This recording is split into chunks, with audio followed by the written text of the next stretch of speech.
Bora falar de futebol? O duelo da crise vem aí. Internacional e Palmeiras se enfrentam no Beira-Rio, os dois times vivendo crise. É fato, é indiscutível. Não à toa há uma semelhança enorme no que aconteceu recentemente nos dois clubes, né? As duas torcidas protestando e muito fora do estádio. O Palmeiras vendo o seu CT ser invadido, o Internacional treinando com o torcedor, marcando presença na morada dos quero-quero, protestando. Então, não há dúvida de que os dois estão em crise. E quando a gente olha para o cenário e para o panorama, realmente são duas equipes vivendo momentos muito ruins. O Palmeiras, por exemplo, a última vitória como visitante, inclusive, vem de 3 derrotas consecutivas, é bom destacar, né? Perdeu para Fluminense, perdeu para Vitória, perdeu para Flamengo. E a última vitória como visitante do Palmeiras aconteceu lá no meio de junho. E vai jogar fora. Palmeiras vem de 5 jogos fora sem vencer, com 4 derrotas e 1 empate. Palmeiras perde para Fortaleza, Botafogo, Fluminense e Flamengo. E empata com o Grêmio. Quando você olha para o Internacional, detalhe, Palmeiras muito próximo, né? Muito próximo não, mas numa situação muito complicada dentro da Copa do Brasil. Então, além do cenário de crise, que já é iminente com o que vem acontecendo em relação à performance baixa do Palmeiras nos últimos jogos, também existe a questão envolvendo o foco num outro jogo. O foco no confronto da Copa do Brasil, que vem na sequência tentando reverter a vantagem que o Flamengo conquistou no Maracanã de 2 gols. Quando a gente olha para o Internacional, o momento também é terrível. O Internacional não vence há 10 jogos. São 5 empates e 5 derrotas. E aí é tanto jogo que nem vale a pena aqui citar todos os adversários. Vale destacar que o Internacional vem de quedas nas Copas. O Internacional cai para o Juventude e o Internacional cai para o Rosário Central na Copa Sul-Americana. O Internacional só tem o Campeonato Brasileiro daqui para frente. Quando você olha para o momento em relação ao time, o Internacional trocou recentemente de técnico e vive uma reformulação no seu elenco.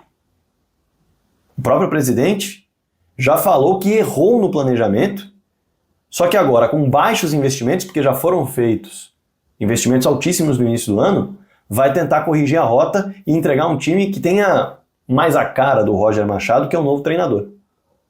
Então, sem dúvida, é um momento muito ruim dos dois times. Muito ruim. Olhando para o que vem pela frente, o fato é que os dois times estão muito desconfiados do próprio potencial que sempre foi tratado como grande, com razão pelas peças que os times têm. Para se ter uma ideia, o Internacional tem no Roger Machado hoje, pós Eduardo Cudê, um grande problema em relação ao meio-campo. E aí é fato. O Internacional vendeu o Maurício ao Palmeiras, que pode ser titular, inclusive. Vive essa expectativa. E o Internacional perdeu o Alan Patrick, o principal meia articulador da equipe, por lesão. Nesse momento, o Inter coloca em campo uma joia, o Gabriel Carvalho, de 16 anos, para ser a peça que vai armar esse time do Internacional. E o próprio Roger Machado está trabalhando uma maneira diferente de fazer o Internacional jogar, com Borré e Ener Valencia em campo, para tentar melhorar justamente a ofensividade da equipe e a criatividade da equipe. O Wesley, por exemplo, o ex-Palmeiras, que joga pelo lado esquerdo do campo, é um ponta de drible, vive uma fase muito ruim, mas já viveu uma fase muito boa nesse início de passagem pelo Internacional. A fase não é boa, a fase é de perder muitos 1 contra 1, mas ele já mostrou que é uma fase porque ele viveu bons momentos pelo Internacional mesmo no primeiro semestre, no 1 contra 1. O Gabriel Carvalho jogando mais com o meia pela direita, fazendo o papel que o Maurício inclusive fazia, é uma solução que está tentando criar o Roger Machado. E Ener Valencia e Borré se revezarem como 2 atacantes de movimentação para ocuparem um espaço à frente da zaga do adversário, atrás dos volantes, e o outro empurrar a zaga do adversário para trás e se fixar ali na grande área. Mas os dois se revezando nesse papel. O Ener Valencia é o melhor atacante do Internacional, embora tenha perdido várias e várias chances de gol recentemente. É um jogador que perde muitos gols, mas isso é muito normal. São vários os atacantes que, de um modo geral, precisam de muitas oportunidades para fazer, mas ainda assim tem eficiência. Alguns outros recebem muitas oportunidades e não têm eficiência. O Enner é um cara que tem eficiência, não tão alta como o Pedro, por exemplo, não tão alta como o Cano na temporada passada, por exemplo, mas é um jogador de eficiência e de eficácia. E aí, dentro dessa perspectiva, o Internacional vai tentar atacar o Palmeiras. Deve ter o Internacional aí algumas novidades importantes, por exemplo, o próprio Vitão voltando na zaga, ao lado do Mercado, que ficou um pouco de lado com o Kudê, mas agora está de volta com o Roger, deve fortalecer essa zaga, que é uma zaga que sofre muitos gols.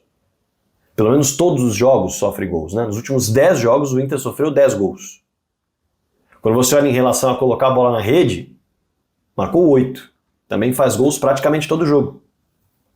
Mas tomar um gol todo jogo te obriga a fazer 2 para ganhar. E aí é muito complicado, você tem que ter um ataque realmente que produza bastante, né?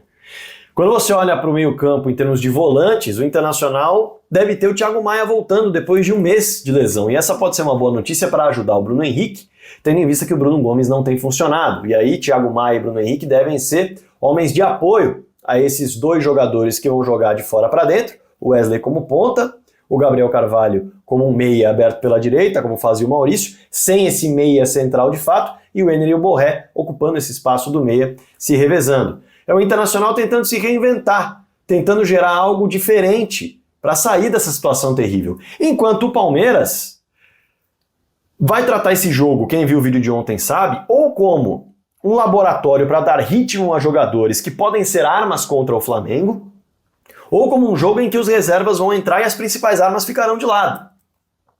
Quando a gente projeta a possível escalação do Palmeiras, o Palmeiras deve ter o Lomba no gol. O Lomba foi o goleiro contra o Vitória e deve voltar a ser o goleiro agora, porque ele deixou de ser o goleiro das Copas depois do jogo contra o Botafogo de Ribeirão Preto. Aí, quando você olha para a lateral direita, pinta dúvida em relação ao Mike. Eu colocaria o Mike, tô falando aqui por mim, tá? Porque o Mike precisa de ritmo, se estiver 100%, evidentemente. Se o Mike não estiver 100% da lesão na coxa, não tem por que colocar. Mas é um jogador que precisa de ritmo para chegar bem contra o Flamengo. Afinal, desde o dia 20 de julho que ele não joga, por conta de um edema muscular. Ele entra em campo contra o Flamengo nos últimos 10 minutos. É pouca coisa. Então é um jogador que precisa de ritmo, é um jogador que tem capacidade de construir, é um jogador que tem capacidade de agredir o adversário pelo lado do campo e, portanto, eu colocaria, se não como titular, colocaria pelo menos 45 minutos ou 30 minutos para realmente gerar competitividade no Mike. O Murilo tá fora desde o dia 21 de julho. Então é outro cara, esse sim, que tá fora mesmo. Nem minutos teve contra o Flamengo, precisa de minutos, deve entrar em campo. Com o Vitor Reis, que tem sido titular com frequência nas ausências de Gomes e Murilo. Mas é reserva. Deve entrar em campo para descansar o Gustavo Gomes. Pelo lado esquerdo, o Vanderlan não é titular há 2 partidas. O Caio é o titular há 2 jogos. E o Vanderlan é o melhor lateral esquerdo do Palmeiras, na minha concepção. Deixá-lo sem ritmo, não sei se é a melhor ideia. Eu colocaria o Vanderlan, e aí pode ser como titular, como pode ser nos últimos 30 minutos, para não arriscá-lo, a depender dos índices físicos dele. Mas é um cara que tem que jogar, tem que dar ritmo. No meio-campo pinta grande dúvida, né? O Aníbal deve ficar fora, que é o principal marcador do Palmeiras, e vem de um desgaste grande. O Zé Rafael e o Rios já são jogadores que costumam fazer dupla com ele, tem minutagens equilibradas. O Zé Rafael é um pouco mais desgastado por ter jogado até os 35 do segundo tempo no último confronto. Foi poupado contra o Vitória. O Rios jogou as 2 partidas até metade do segundo tempo. Talvez ambos, por serem peças interessantes, apesar do Rios ter feito o que fez no segundo gol contra o Flamengo, isso pode pesar para o Abel Ferreira, talvez fiquem de fora. E aí Fabinho e Menino podem aparecer.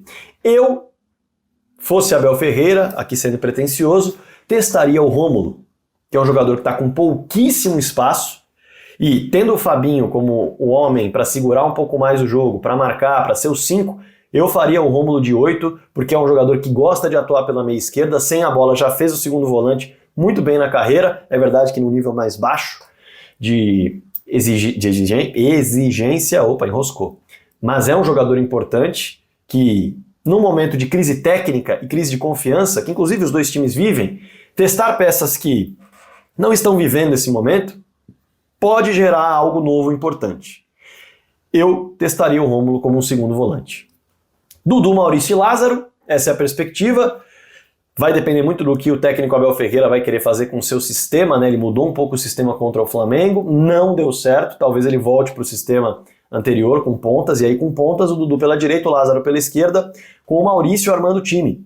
E aí na frente, Rony ou Luigi. Agradecendo a galera que mandou mensagem no vídeo de ontem, eu errei, peço desculpas, acabou passando por mim a suspensão do Flaco pelo terceiro cartão amarelo, ele não está à disposição, então a tendência é que o Rony entre em campo como titular. Seria uma surpresa se ele entrasse com o Luigi, garoto da base, que merece oportunidades, é verdade, mas nesse momento seria bem surpreendente se o Abel fizesse esse teste. Imagino que ele entre com o Rony, aí dependendo do andar da carruagem do jogo, ele pode acabar colocando o Luigi ali em seu lugar para ganhar minutos mesmo, ganhar rodagem, experiência, não pensando no jogo contra o Flamengo. Duvido muito que ele utilize o Luigi no duelo contra o Flamengo. Mas é um time que pode ser muito modificado por conta desse compromisso que o Palmeiras tem lá na frente. Já o Internacional só tem o Campeonato Brasileiro, portanto, é força máxima com o que tem à disposição o Roger Machado para encerrar essa fase ruim. Os dois no momento de crise, os dois muito ansiosos, muito angustiados, precisando recuperar confiança, precisando vencer, precisando ter boas performances para realmente começar a ver uma luz no fim do túnel, cada equipe. O Palmeiras uma luz no fim do túnel, projetando quem sabe um sucesso de uma virada contra o Flamengo, ou até melhorar a sua performance, que vem mal, vem muito ruim, melhor dizendo, performances ruins nos últimos jogos, projetando, quem sabe, se a Copa do Brasil não der certo, o duelo contra o Botafogo, que vai ser dificílimo pela Copa Libertadores da América e a sequência do Brasileiro. E o Inter tentar arrancar nesse Brasileiro, afinal, tem 15 jogos. Tem gente com 20 jogos, o Inter tem 15. Então, tem margem para, com uma significativa melhora com as peças que tem à disposição, tentar buscar umas posições mais à frente na tabela, quem sabe lutar por Libertadores. Título eu acho muito, mas muito difícil. Mas buscar uma vaga na Libertadores dentro do G6 é bastante possível com o elenco que tem e com o treinador que tem. A ver o que vai acontecer no Beira-Rio. É claro que eu quero aqui a sua expectativa para o jogo nos comentários, como montaria as equipes, o que faria, quem está mais em crise, quem está sentindo mais o momento. Fique super à vontade para comentar sempre em alto nível. Inscreva-se no canal, muito importante, tá? Todo dia às 7 da manhã tem vídeo, muito importante se inscrever no canal. Também ativa o sininho aqui, ó, notificações para chegar sempre que pinta o vídeo novo. Às 7 da manhã sempre tem, como eu disse. Clica no like, clica no hype, like e hype e espalha o vídeo pra galera nos seus grupos aí de redes sociais. Combinado? Bora falar de futebol.